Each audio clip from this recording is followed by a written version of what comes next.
As the title states, we're going to be talking about the book within our book, which is basically these verses that you see between these two very interesting characters.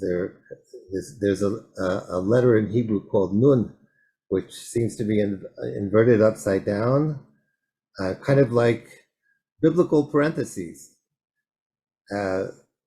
And not many cases like that in the entire Bible. So it's very interesting that you have here these two verses. The verses speak about as the ark nosea, as it journeys the ark. Moses says, Huma Hashem, may Hashem rise and all of the enemies disperse. And I guess when we're talking about these two verses, there could be nothing more appropriate than to do so in memory of these three soldiers that were killed on Shabbat on the Egyptian border. I know now being buried, actually. One of my children was the teacher for 4 years of this young man to the right of Or Yitzchak Iluz, and he's actually at the cemetery right now. So yes, these are difficult times, and it's very painful, but at least we can discuss what we're about to discuss in their memory. So we're going to talk about these two verses in the Parsha. We're also going to talk about Zechariah, which is in the Haftorah, where we actually have the emblem of Israel prophesied. And we're going to see if there's some kind of a connection, perhaps, between these. So I don't think we need any housekeeping rules. We're all familiar with them. So let's dive straight into the Haftorah. Is this a prophecy unveiling today? One of the most fascinating questions that arose when we studied this on Shabbat was, here Zechariah is actually mentioning both Joshua the high priest and Zerubbabel, which are clearly just before the building of the second temple. So he seems to perhaps prophesying whatever he prophesies to them, to that generation. Or perhaps he's prophesying for our generation.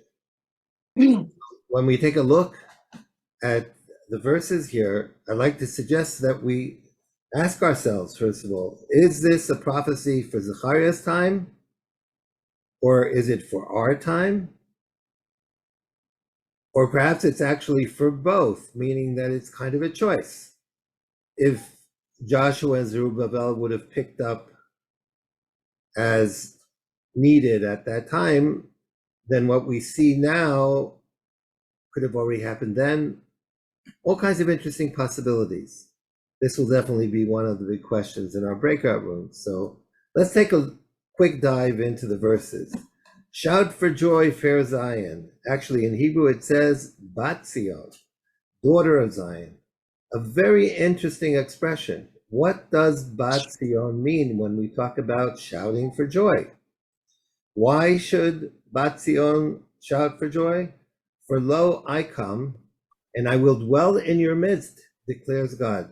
V'shachanti b'tochech. In other words, there's a promise here that God is going to come back to Zion and dwell within us. Kind of the way it was during the desert, kind of the way it was perhaps in Eden. A real tangible presence of God within us. And then comes the next verse, which I think can really throw us off. Why am I saying this? Because we actually did kind of an eNoam study session on Shabbat, Dina and I, and also a couple that we study with almost every Shabbat. And we always talk about the Parsha and the Haftorah. And we also had a special guest. The special guest happened to be the appointed ambassador of Britain to Israel. Starting in August, he will be the ambassador of Britain to Israel. And won't go into the details of how this came about, but Simon Walters was our guest for Friday and Shabbat. And we had a truly amazing eNoam-like Shabbat together. And he contributed also to things that we learned in that session on Shabbat.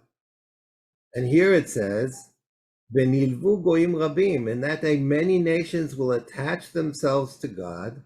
Here we see the Hebrew again, nilvu, like in Isaiah 56, or in Esther when it talks about those who joined in the celebration of Purim.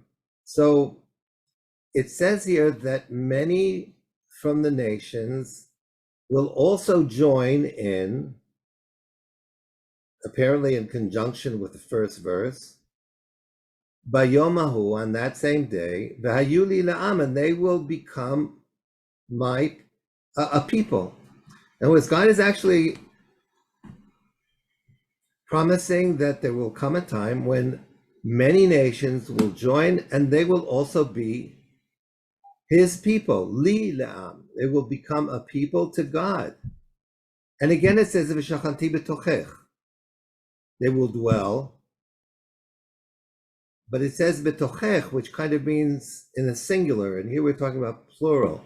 So it raises some really interesting questions, and we discussed this in our session on Shabbat. So we have here some really dramatic development of many from the nations joining in, becoming part of the people of God. And it says also in conjunction with them that God will dwell within you, within them, within you. What exactly is the intention here? And then it says afterwards, God will claim Judah as a special portion in the Holy Land, and I will choose Jerusalem once more. Couldn't help thinking about the 21-day fast and everything that Dean is only started to share with us about what's happened during those 3 weeks. But suddenly choose Jerusalem once more. It's almost like as if there was a pause, maybe even a long pause with regards to the sense of Jerusalem being chosen, and then all of a sudden Jerusalem is chosen once more, is what we see, for example, in this 21-day fast, the beginning of the revival of Jerusalem as God's choice once more. And it ends by saying, and all flesh, I have this stuff that covers it up, be silent, all flesh, before God, for God is roused from the holy habitation. Something really dramatic is about to happen, and everybody is going to be silent and watch and try to understand what's happening here. So this is a very dramatic opening that we had in the Haftarah. So going back to the original question, is this a prophecy for then, the restoration perhaps during the second temple, when Koresh, how do you say that in English? When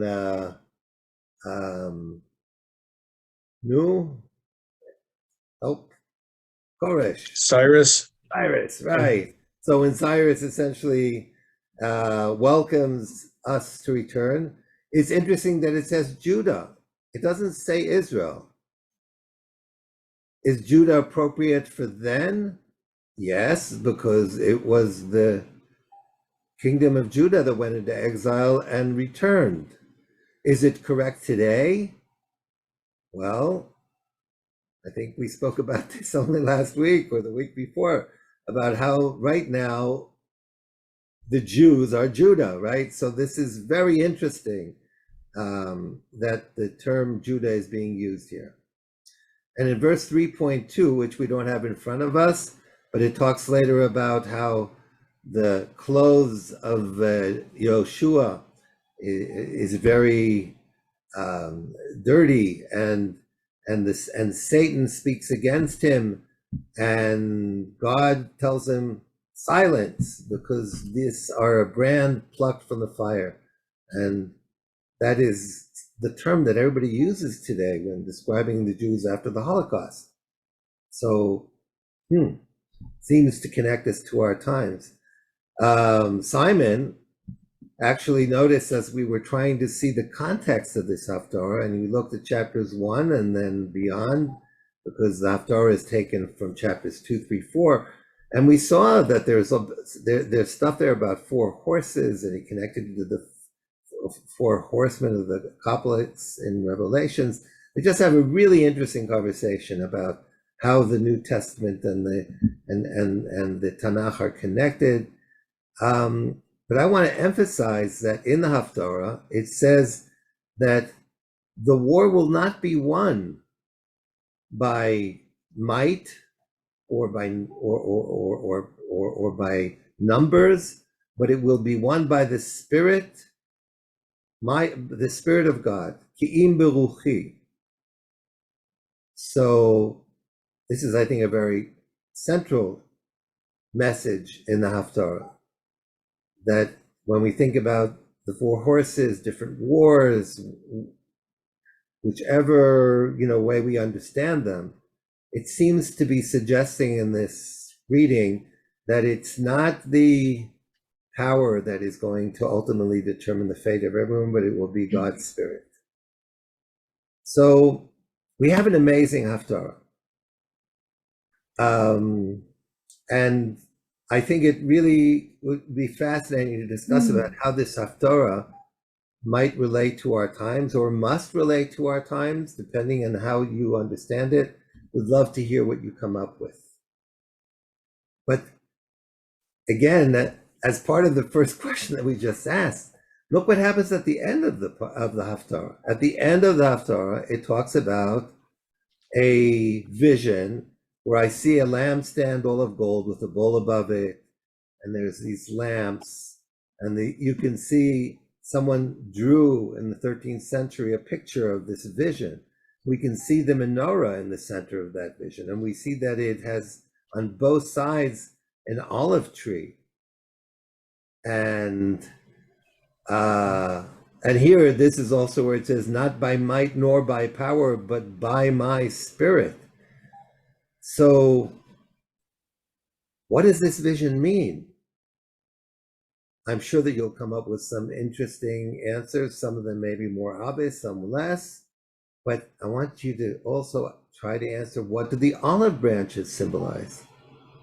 And then when it's so amazing to know that the emblem of Israel is actually this menorah with these 2 olive branches, which is so close to the description that we found in the Haftorah in Zechariah. There's this interesting stamp which even has these lamps lit up.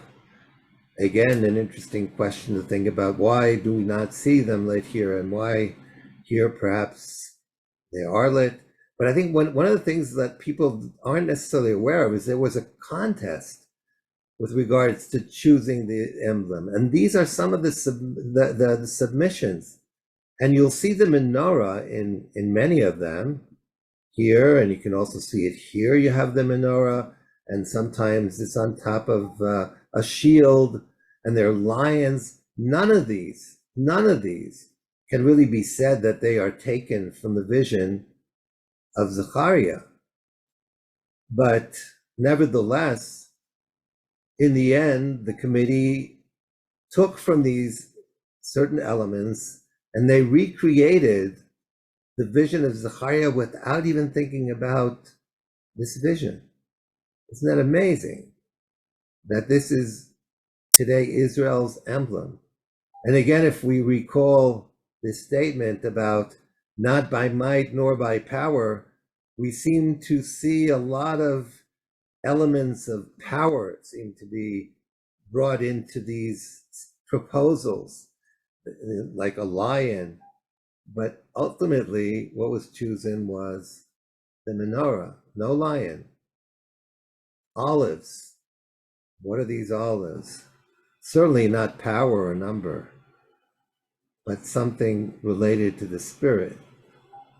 So when I ask myself, how is the Haftorah connected to the Parsha, and I look at the summary, I see there really are, on one hand, it would appear that there's so little, but there really is so much, because the beginning of the Parsha talks about the menorah and lighting the menorah, and it talks about the tribe of Levi, and clearly those who chose the emblem of Israel were thinking of Israel being a kingdom, a priestly kingdom, which is supposed to bring light into the world. So they were clearly thinking in lines of the tribe of Levi. And the word Levi, as we said, is the joiners also.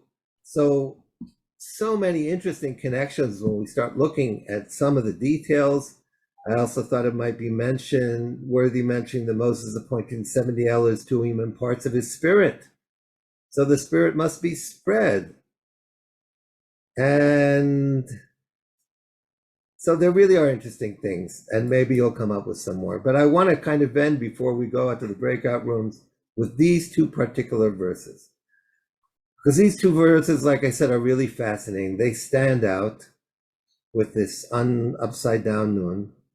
And basically it says, when the ark was set out, Moses would say, "Advance, O Lord, may your enemies be scattered and may your foes flee before your face."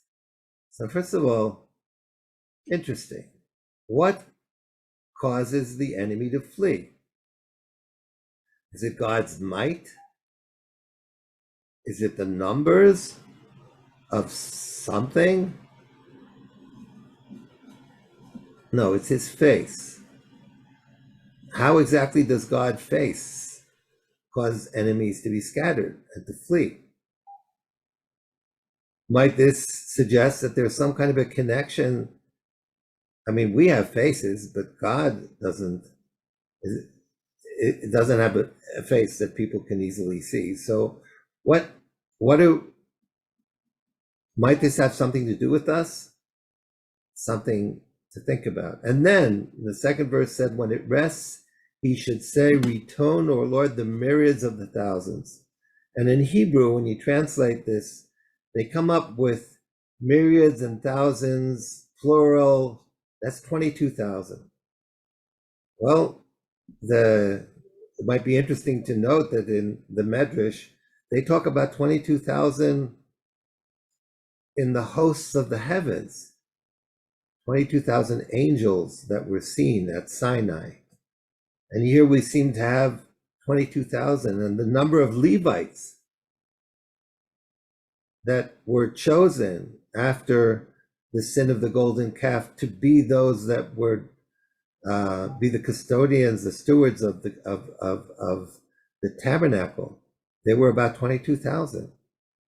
And for some of us, perhaps even the number of IDF fallen to date is a little past that number. That's not a big number when you think in terms of battle, but it seems like, as we said, it's not the number or the might, but there is something to the 22,000 that gives it tremendous weight and perhaps enables us to ultimately return and rest. Thought it very interesting that this appears, for those who can read the Hebrew, right after Moses invites Jethro to join him. Jethro at that time says he has to go back to his homeland. But I think it suggests perhaps that Moses is saying, we need joined nations like you, Jethro, to join us. We really do need you.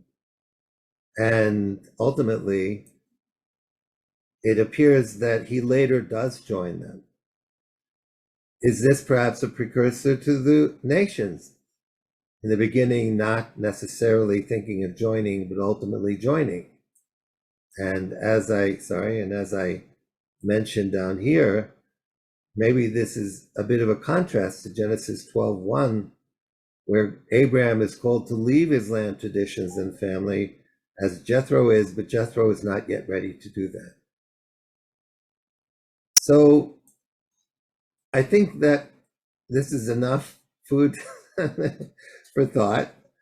What we'll do now is we'll try to address the following 3 questions. What does the prophesied emblem in Zechariah mean? What are the branches? Is it good? I mean, why is the emblem not yet lit?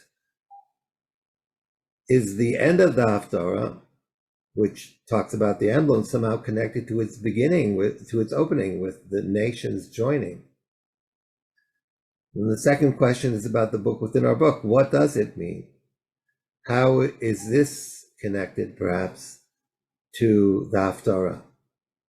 And finally, are these prophecies unveiling in our lifetimes? What might the implications be then for Israel and the nations today?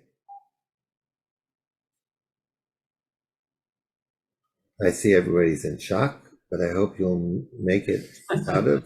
That's great.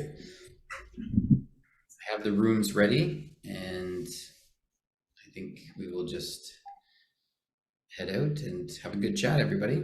Talk to you soon.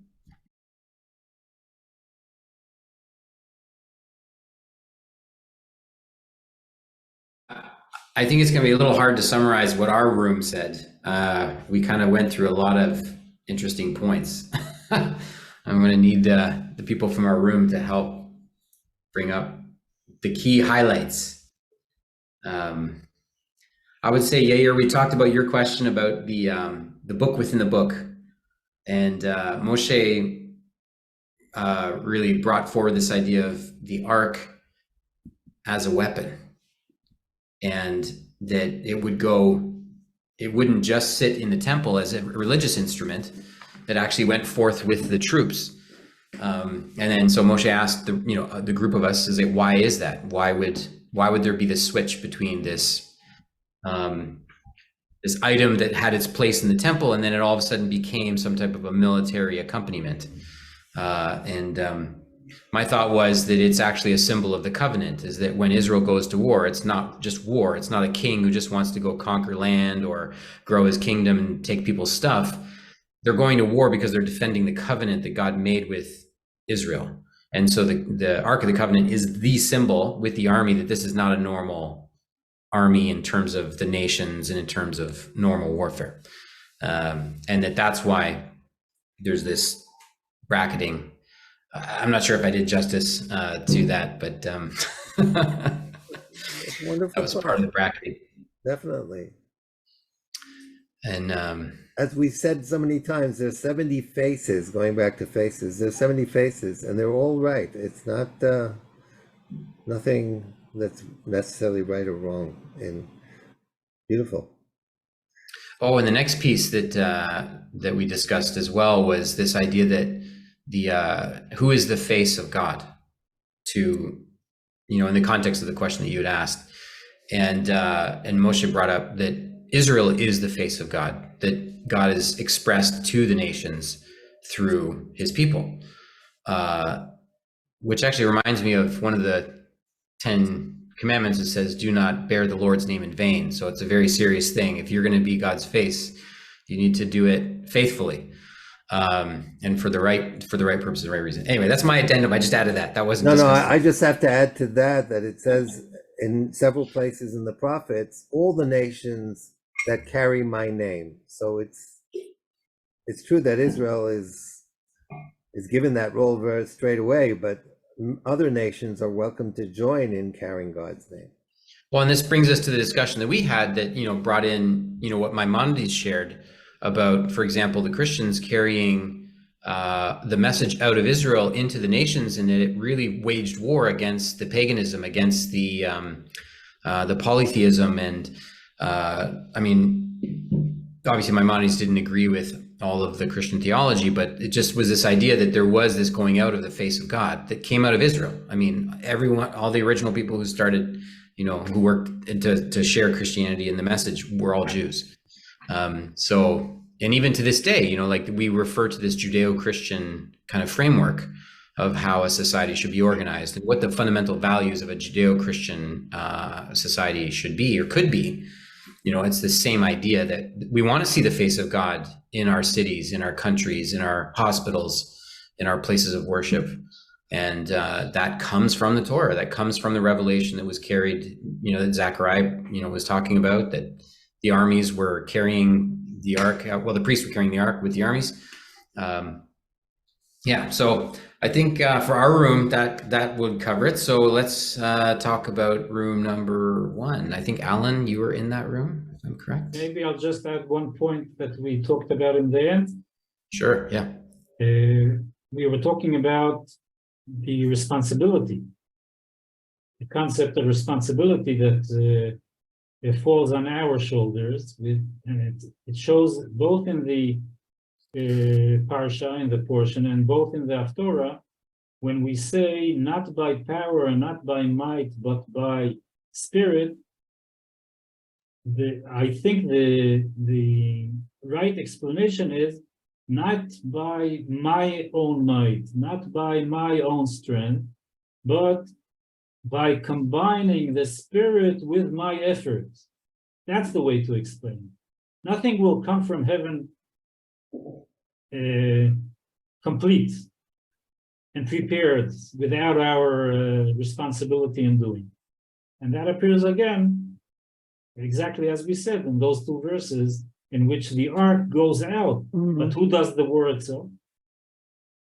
Moshe, thank you so much. I just want to clarify that you're absolutely right. In biblical language, when it says not only or no longer but also, it means actually both also. Like, we'll no longer call you Jacob, but we will call you Israel. Doesn't mean we won't call you Jacob anymore. The Bible keeps calling him Jacob and also Israel. So not by might, but by spirit means not only by might alone. We need might. We need the army, thank God. We're not all spiritual. We've got the might and we have the spirit, not alone. Thank you. Beautiful. Yeah. I never thought of that. Never. I've never heard that before. I'd like to build on what Dina just said.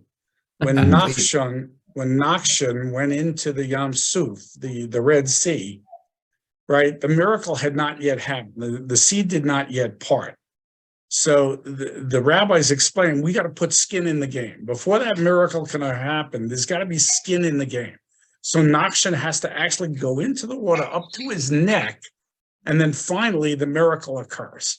So you're right. It's the also and it's with. It doesn't mean there won't be a battle. It doesn't mean there won't be challenges. There will be, but we have to jump in basically with both feet up to our neck. And somewhere along the line, Hashem does the finishing act, the coup de grace. That was also the example that I referred to about how it wasn't by might that might was required, but it was our partnership with him. Aaron and Moses, they went forward, but God's power was executed from heaven through them by his spirit. It was the same example. Alan, we're tracking together. Anyway, so our group tried to take the 3 questions and answer them best we could. We had a lot of discussion around the symbol of the olive branches next to the menorah and the trees. And I sort of gave the view that the trees produce the olives produce the oil is what lights the lamps. Light is a metaphor for Torah, for knowledge. I used my slide that I sent to Yair to show what the symbolism was.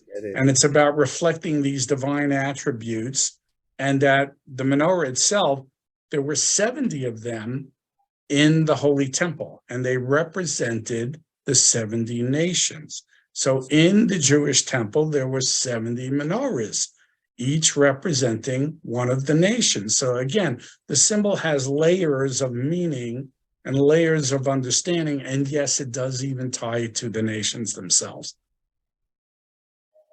Beautiful. Eve, Dave, you want to jump in and give some insights to what else we talked about, or what you got out of it?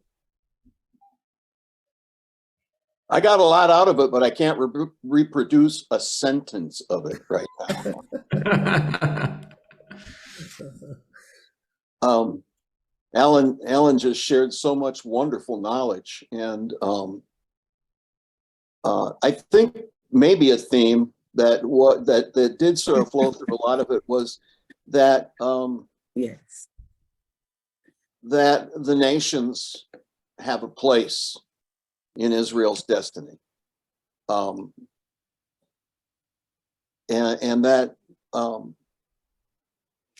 we thought so anyway. But it's wonderful to hear it from a Jewish friend. I mean, I've been 50 years in Christian Zionism, so it's like I don't know anything else. But I know a lot of Christians are clueless. And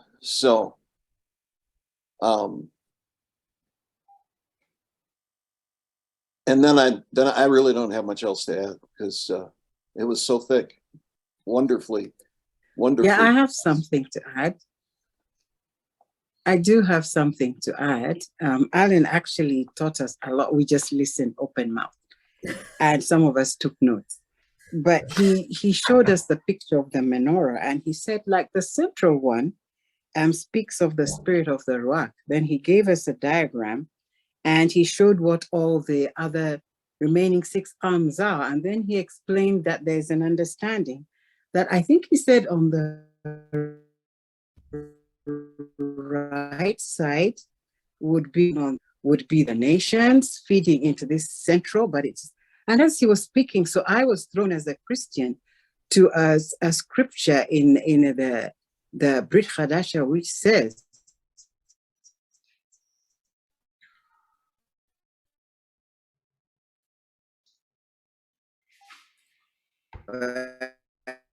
Oh, we're getting an internet problem. It's called Brit Hadasha, which talks about, and okay, sorry, internet problem. So that, look, the menorah is like a tree. So that's an olive tree. That's Israel. And we are just grafted into the tree. But the central root is of Israel. And then I think it was Dave Hunt who went off to Isaiah 11 and said, the stem, is it from David's line, from the Jesse? And Dave was actually in tears, and I could really appreciate, because for me now it was really ringing home that understanding, because for a long time Christians had the sense that, right, Israel is now natural, Israel is now done with, spiritual Israel is the real deal. But now we are getting to the understanding that, hey, you got it wrong. You are the one that gets grafted in. The other one, the original one, is the real deal. And that's where the root comes from. So remain humble in regard to that. So a lot of Christians are suddenly coming to this understanding and realization and saying, oh my goodness, what have we done? And so they're reaching out, I think, like Zechariah, which says, 10 men will grab hold of the clothing or the cloak of a Jew or a person from Israel. Amen. Zechariah 8:23. Okay. In the same group, I'll add to what Eva said. We had quite, it was emotional for me, the testimonies of the 2 Jews in our group, Alan and Dina, who observed that their ancestors did not have the kind of benefit that contemporary Jews have to, share fellowship, understanding with Christians, because we all know the history. And I think Dina pointed out that, her grandparents, her great-grandparents, I mean, some of these people perished in the Holocaust. Many were persecuted by Christians. It's a fairly different picture today. It's not yet the perfect thing, but we are living in a continuum where there is change between Jewish-Christian relations. And it was pointed out that we are actually living, we are seeing the manifestation of many prophecies, so to speak, which probably wasn't so some 80, 100, 2, 3, 4, 500 years ago. But right now we are seeing many of these prophecies that were recorded in the scriptures being lived out in the very time where we are. So you and I, Jew and Gentile, we are privileged to be living at such a time. You and I, who are part of this eNoam fellowship, I think our privilege is even much, much greater because we are able to see these things happening. We are able to be a part of what's happening in at such a time as this. That for me was the big takeaway point. Thank you, Alan. Thank you, Dina, for sharing so passionately. So, that was good. Thank you. Okay, so how about room 3? Thank you, David. We got just a couple minutes left here. So we chose. Okay, so I volunteered to report, and in our group was Sue and Mary and Tiffany and Yair. And we also talked about the symbolism of the menorah, and that it was like a perpetual mobile that brings light by the Spirit, and it's fueled by the olive trees, and it represents Israel and the nations. And you, Alan, answered one of the questions that I brought up is, why isn't there like 12 branches on the menorah for all the tribes and 70 olive trees? It doesn't represent the whole picture, but you answered it by saying there were 70 menorahs, one for every nation of the world. So there we go. It's the nations bringing the oil for the light to Israel. And we also talked about why the original ideas of the symbol were not the same. And Yair said it was because they were in survival mode. They were thinking of defense and not of this collaboration between Jews and Gentiles. It was right after the Holocaust. But we see it now. We see the complete vision now. We also talked about reading these passages optimistically and pessimistically. And one person said that they felt pessimistic because they didn't see Jerusalem being held up in the world now. And there were a number of other things, the suffering and the Holocaust and all of the stories of the Jewish people where they've suffered a lot. And Yair said that it's always been a juxtaposition of joy and mourning. That there's that despite the mourning, Israel's one of the happiest nations in the world, but it's always involved sacrifice and loss. And as Dina said, bringing might to bear on a situation that's impossible and praying that the Spirit is going to take it to the end. And at the end, I said that I was born in 1948 and my parents named me Ruth. And I see that now as a prophetic thing because I see the return of Israel to the land as the single biggest fulfillment of prophecy in the history of the world. And because of that, when I compare what I see from what my parents saw when they gave me this name, when they were steeped in replacement theology and didn't have any Jewish friends and didn't read most of the Old Testament, that things have changed so dramatically. And for that reason, I'm optimistic. I believe the rest of the prophecies are coming true. It's interesting that in the Zechariah, it says, V'yadat ki Hashem shlachani elaich. It's like this prophecy about all the nations coming together and joining is what is going to finally convince everyone that God really sent him. So it's very much in the spirit of what you said, Ruth. Ruth, I just want to add that Emerson, I think, said, everything that I've seen teaches me to believe in everything that I have not yet seen. Perfect. Perfect. Good word. That's so cute. That's a interesting expression. Good Guess stuff. who All the right. pessimist was? Haha. Dean. We haven't heard your voice. You may not have been the for so only long. one, Sue. Could you end with something to lift our spirit? Well, I'm still in decompression over here, but I'm coming back out of the tank, and just to say that I'm thrilled that I could be alive in this hour. I don't think any one of us have seen anything yet, and I think the fullness of what we've gone over today, especially in Zechariah, is amazing. Hey, but I got one. I'll end with this, okay, for a little craziness, okay? We know that the name of God is written on the hand, is inscribed on God's hand, correct? No, he was talking about this Yeah. this morning. So if I turn my hand upside down, okay, what letter is that here? We all have one on our hand. Can you see closely? Look at your own hand. Hey. Is that a hey or a shin? Well, it depends. If you lift your hand straight up, it's a chin. So if I go like this, okay, how are we gonna do this? Like does that look like, if I cross my hands and if I turn them upside down, does that look like the Cohen, lifting up his hands like this? Do you see what I'm saying? You see that shin on the face. So this is a crazy thought I had last week.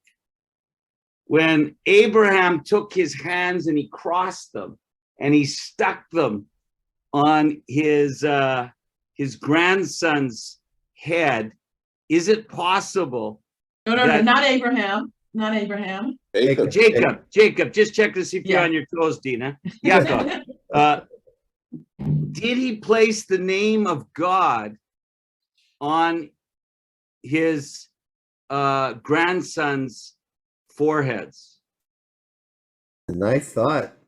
I leave you to that question, because if we are made in the image of God, and how does it say in Isaiah 49 that your name is inscribed on my hand? Is it possible that we all have God's name on our hands? Okay. And anyway, just there's no question that we are all carrying God's name, and that we all have to become together his people. Love you guys. Amen. Thank Shavua tov, everybody. Shavua tov. Shavua.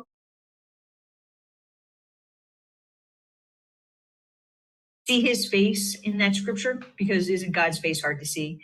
And this morning in our altar of prayer session with Tommy Waller and his wife Sherry and Dean and some others, they were talking about how a married couple, and it was related actually to Numbers 5. It was the last portion that Dean brought up a question about. A married couple, husband and wife, exude the Shekinah glory of God. His glory is between them. And so if he is in us and his glory is between us, that's his face being shown out from a marriage to the enemy. And I never thought of that before. I thought that was an amazing kind of revelation.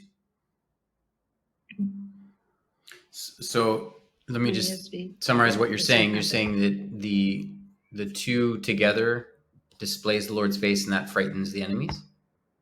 Israel and okay, interesting. Yes, in covenant. And he even said, I don't know if it was Dean or Tommy. I don't want to. It was Tommy. He was saying, like, the cherubs on the Ark of the Covenant, it's thought that one is male and one is female, according to Hebraic thought or Jewish, commentaries. And the Shekinah glory, we know, rests there. So that Shekinah glory going out, whether it's, in a couple or people that are, worshipers of Hashem, that is the face of God going out to defeat the enemy. We were talking this Shabbat We had a get together of my brothers for a Shabbat in Yerushalayim. We do it about twice a year. 4 couples, we meet and talk and eat and learn. And we were talking about those 2 verses. Dean, if you can take it back. The verses with the parentheses that we were talking about. And what a question I asked is that if you think about the ark, because we're talking about the ark itself, when the ark was to set out, we're talking about the movement in the wilderness, right? They stopped and then they took everything and started their trip on the way to the land of Israel.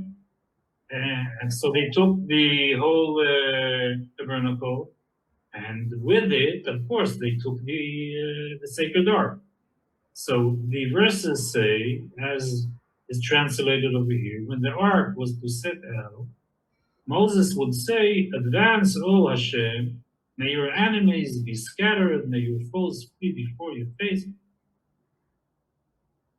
And the question I asked was, what is the connection between the ark itself? What do we do with the ark? In the tabernacle, we know there's an altar in which you bring your offerings, right? There's the menorah in which you light. There's the table on which you put the holy bread. But what do you do? Is there any work that is done with the ark? No. The answer is no. So what is the ark there for? The ark is there because inside it are, everybody knows, what's inside the ark? The 10 Commandments, the almond branch, that Manna. bud, Okay. Manna. pot of manna. If the tablets are inside the ark, and according to commentaries, the full Bible, the 5 parts of the Bible are also inside. Even the last words of Zechariah that are missing from some people's Bibles. That was I didn't get the question.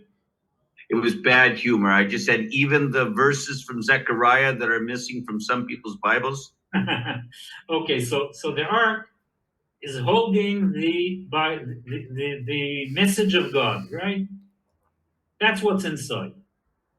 So you're talking about something spiritual, and suddenly you take it out with you, and the verses say your enemies are scattered and your foes flee. The way I put it was that somehow the ark, which came from we were talking about the ministry before, the ark that comes from the ministry of religion suddenly is taken to the ministry of war or defense. Doesn't matter what name you call it when you go to war. Interesting. That leap is very weird, no? Yeah, it really is. How does the spirituality suddenly become a weapon? Because it's the covenant. Like, I would say that the representation of the ark is that God has made a covenant with these people and it's unbreakable. So the symbol of bringing the ark with the army is that this is not a natural war. This is a covenant war, which is, Okay. I'm just a theory. Okay, that comes very to mind. nice.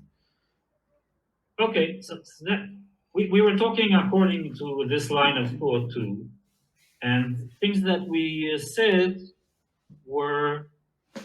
I'll tell you a story. About 9 years ago, there was one of the operations in Gaza. One of the battalion chiefs was a religious guy called Winter. And when they went out to war, on the transmission he made to say, "Let's go," he he didn't only say, let's go. He said, let's go and we will fight God's war. He got a lot of criticism later on from the press, from the non-Orthodox press, which didn't like the idea of taking God into the sayings of a commander in the IDF. But that was the way he believed. And that's exactly what we see here. So what I explained was that there are two ways to understand how the ark, as Gabriel said, when you know that you are connected to God and that there is a covenant and there is a mission and there is a purpose and that you are on the way to achieve it. So there are two things that happen. One happens to us, to the Israelites going out to war. They get confidence from it, right? Because they know that Hashem is with them. So that gives them might. We'll come back to the word might in a minute. And from the other side, when the enemies know that this nation, which has a covenant and which has a mission and which is coming with the Lord, so they understand that they are in a problem. That's why they are scattered and flee and so on. So it's from both sides of the coin, from our side and from the enemy's side. So the connection between the spiritual and the ministry of war, as I called it, is exactly what we were talking about. That we have a mission to achieve, and there is a way. Whoever bothers us has to move aside. I'm talking mildly. If he wants peace, he will receive peace, but under some conditions. And if he wants war, he will receive war. So if you take that into consideration, let's go back to the question of the face. So who is the face of Hashem now? We are. Right. That's my explanation to your question. But because we convey through our doing the face of Hashem, the intentions, the goal, the spirituality, which has to achieve itself. And sometimes when somebody bothers, it has to come through war. And I'm telling you this because tomorrow, about this hour, I will again be, this time not, I'm going to be in Tel Aviv in the command post. We have a big drill written about in the papers, in the news in Israel. So now I'm learning Torah with you. Tomorrow I'm going to war. Not exactly war. But Interesting. Now, is there another understood rule that the Ark of the Covenant would never be taken outside of the country, outside of the nation? There are stories in the Bible where the Philistines captured the Ark. Right, but the Israelites never took the Ark out of. They did. They did. They took the Ark. It fell into the hands of the Philistines, and then right. But that was still sent back. But that was still covenant land in the sense like it was covenanted to Israel, even though the Philistines still lived there, right? Well, the sages say that in the time of Yoshiyahu, before the destruction in exile, he hid it. He hid the ark in the first temple, and in the second temple, the temple stood, but there was no ark. Mm-hmm. There was only the stone on which the ark stood. And some say that you can see it today. under the golden, what's the name? Dome. Yeah, the Dome of the Rock, you call it. Yeah, in Haram Sharif, over there. That's it. There are all kinds of legends about Ethiopia. In the churches in Ethiopia, tens of thousands of churches. Each church has its own ark, right? Have you ever heard of that thing? No, I haven't. In the Ethiopian belief or legend, let's say, they have a story about King Solomon and the Queen of Sheba and their son, and the son stole the real ark. He left some kind of replica so nobody would catch him when he stole the real ark, and he took it with him to Ethiopia. There's some kind of legend talking about the ark in Ethiopia. That brings us to Indiana Jones and all those stories. Yeah.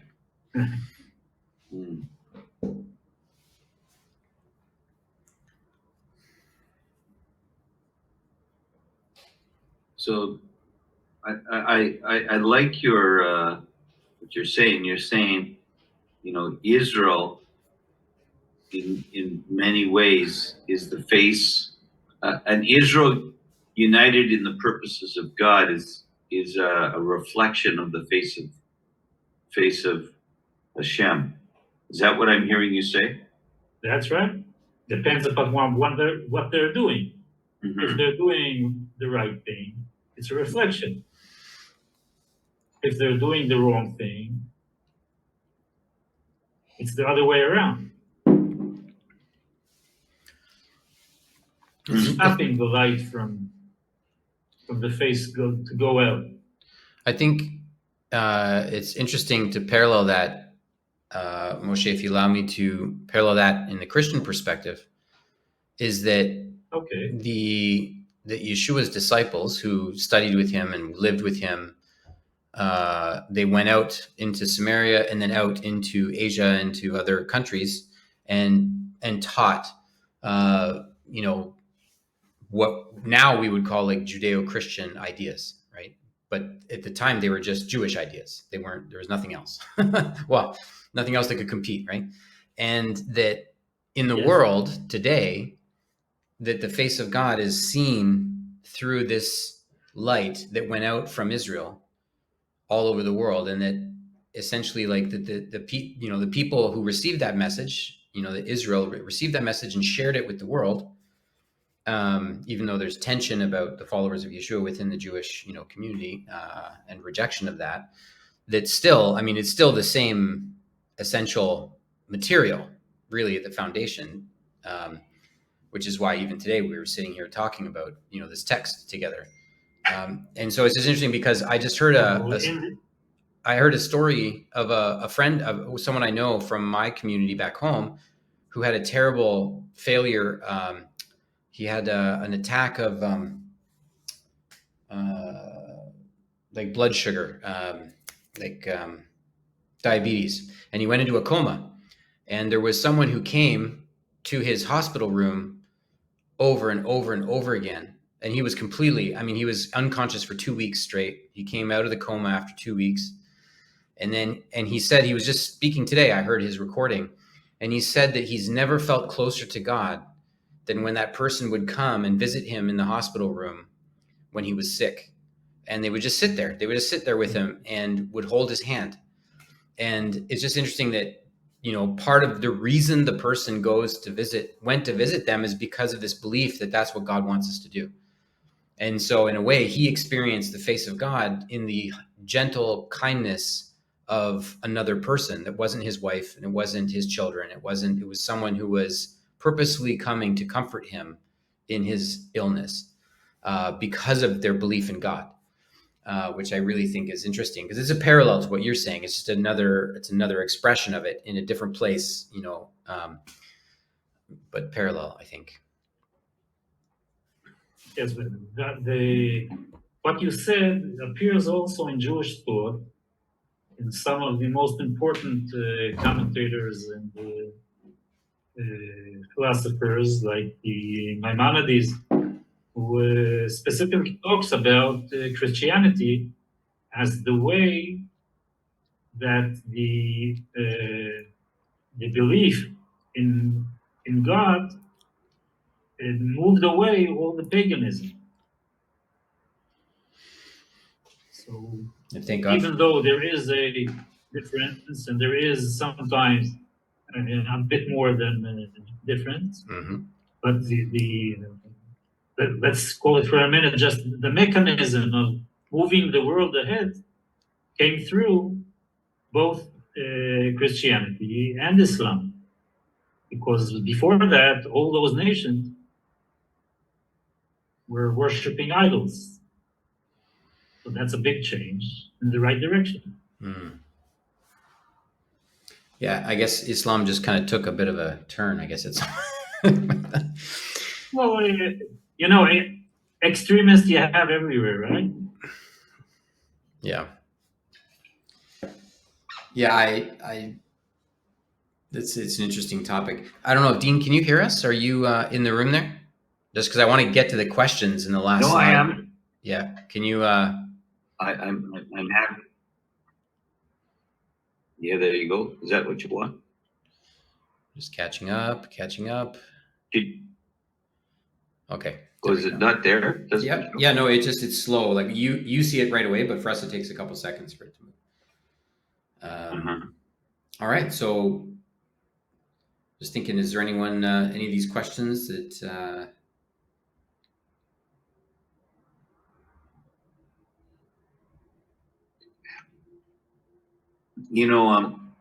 I think Moshe brings up a very interesting point when he talks about what Christianity and not Muslim, what's Islam. the Muslim religion? Islam has done in the world. They're both being nations, and one of the New Testament scriptures that I think has taken on really a lot of relevance through this 21-day fast for a lot of scholars that are asking the questions. I mean, this is a real item of discussion amongst theologians and leaders now, how this all just happened. And it'd be very interesting to see over the next 6 months, year, how this works out amongst people that cannot dispute this how quickly this catalytic moment within Christian circles would bring so many people with a focus on Israel, which is really unheard of in many Christian realms. The question is, one of our sages says that for the dynamics of seeing, ultimately Jerusalem becoming a praise in all the earth, there needs to be fullness coming to the nations. Like right now, we're not in our fullness. We're like teenagers. We're still in our diapers, so to speak.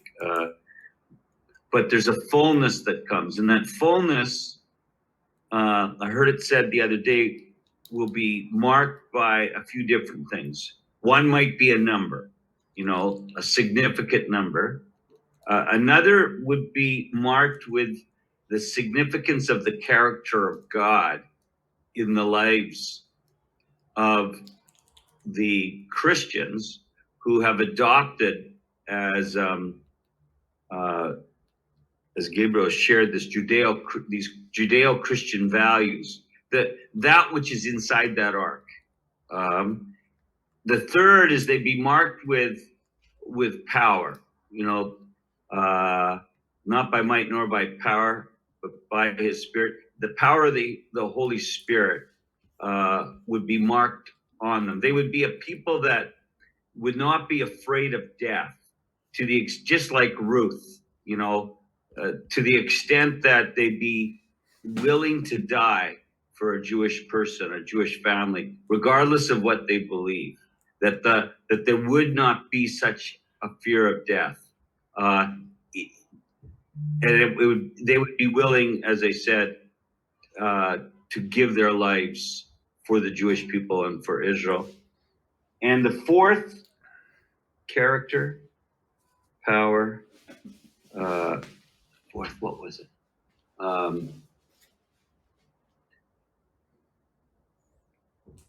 It escapes me. But the bottom line, narrowing it all down, is there would be a depth of maturity that would reflect the name of God, that would reflect his righteousness, and would reflect his holy word.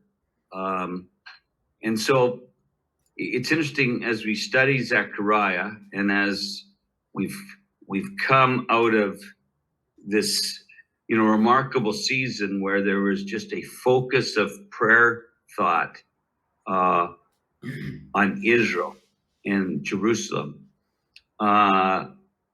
It's interesting that we come to this Parsha this week and about Zechariah, because we see this man lifted up, Joshua, the priest. And in many ways, these two chapters reflect two men that did not fulfill their mission.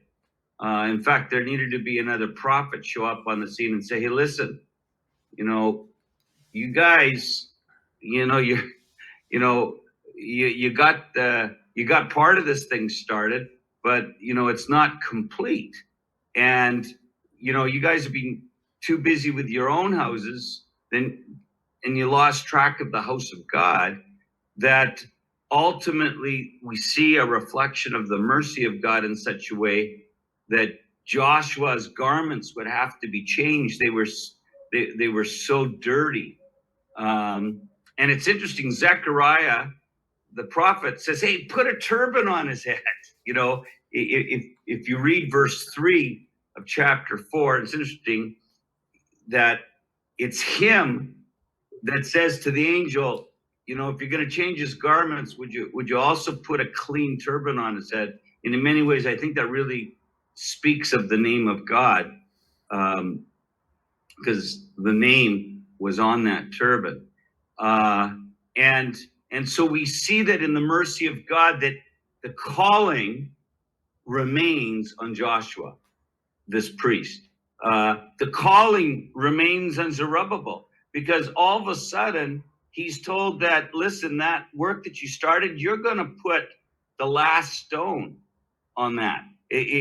And so even though they may have in many ways reflected failure before what they were asked to do, and their management dwindled to the extent that we don't, people that started with a passion to build the house of God, to return and build that house of God, it got left as they got so caught up with their own selves that God would send another prophet, Haggai.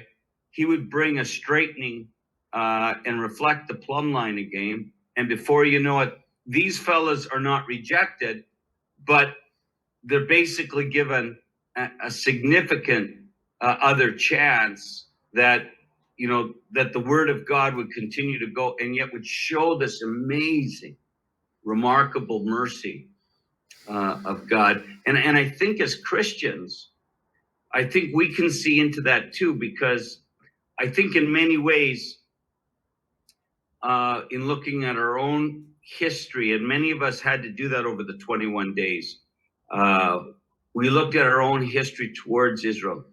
We were reminded over and over again by many leaders about how we have dealt with Israel, how we've, dealt with the Jewish people, and that needs to change. That there was a great deal of tears and humility that shone through.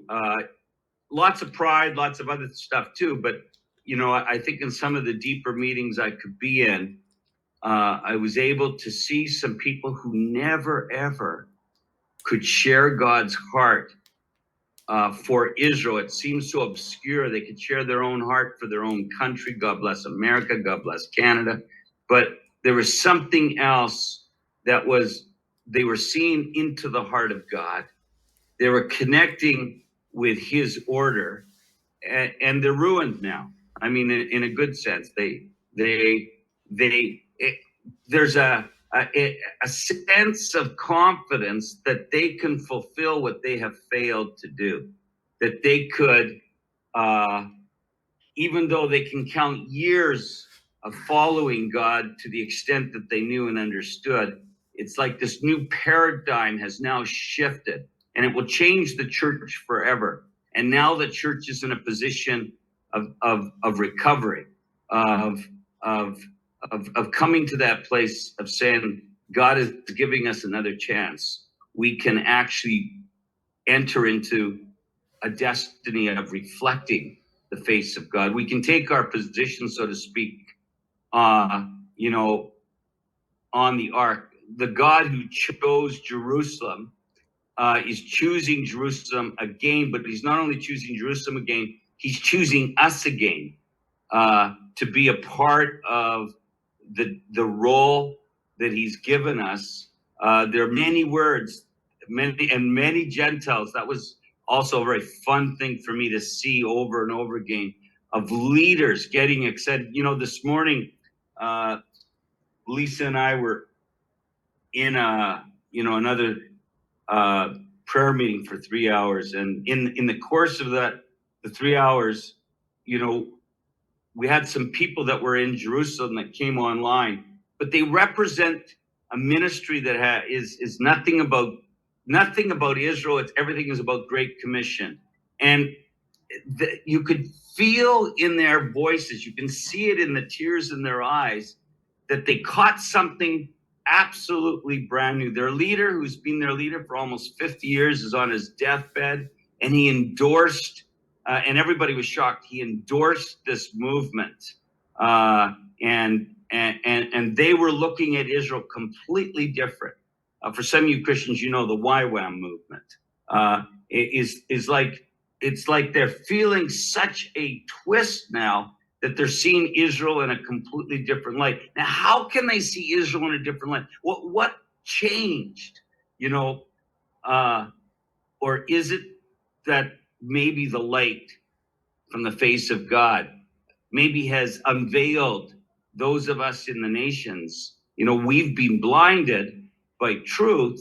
And if there's an enemy that had, you know, a spiritual enemy that has been able to dupe us, that veil that the enemy has had over us has been ripped apart to the extent that we can see truth, we can see light.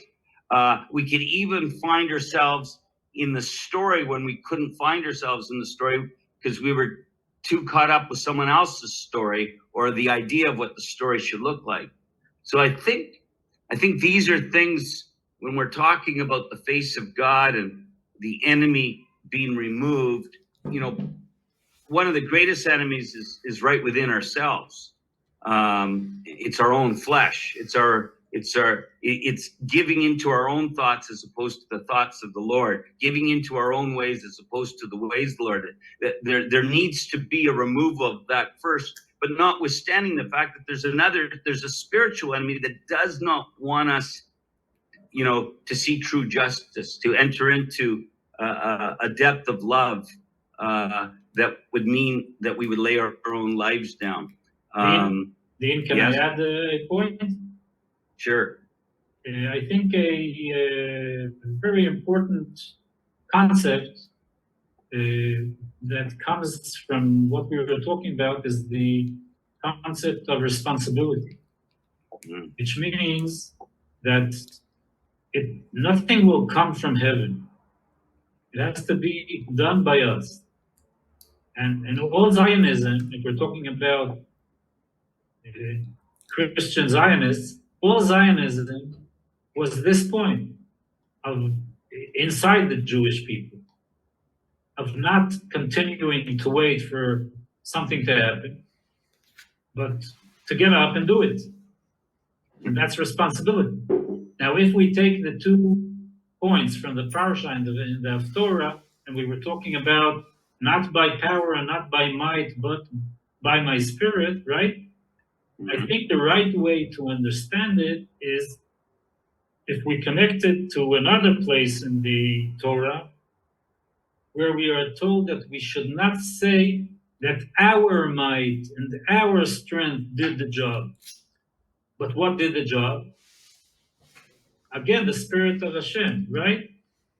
But the Spirit of Hashem doesn't come but through our hands. It motivates us, it helps us, the grace and everything we're talking about. But somebody has to do the job. So not by might and not by power, but by Spirit, I would explain it not by your own might and not by your ego, but by the responsibility of taking the Spirit and taking the task of Hashem and doing it. And that appears both in our Parsha. We explained it inside those two verses, in which the ark suddenly becomes a weapon, but it doesn't go out by itself. It isn't a drone, Right. an autonomous drone. It isn't an autonomous drone. Supernatural drone. We take it with us to war, right? So the Spirit is there, but our hands have to do the job. And the same again in the Haftorah, where as you said, the prophet has to come to those two leaders and tell them, finish the job. Very nice that you began, but it's too small. You have to move on. You have a responsibility. No, amen. Well, I think one response, Moshe, to your thought there is I think in Zionism, a lot of people would see things that happened at just the right time, right? They would see miracles that you can't explain why things happened the way they did at the time they did. And those miracles don't cancel out the need for people to take responsibility. But when you take responsibility, there's a need to have faith that when you step out, things will happen so that you don't just ruin yourself and waste your life and waste your energy, right? So there's still like an act of faith and there's still a belief in miracles, but there's still this need I need to take responsibility and act. Yeah. It's a balance because sometimes people can become just waiting for a miracle to do everything, right? Well, don't worry, God will do it. Right. Yeah. As opposed to God will bless our efforts, in the sense that he's asking us to do something. It's written. That's an important point. Like it is written, like you're not just acting out of presumption and making things up. There's something there that you're acting on, taking responsibility for. All right. See you guys.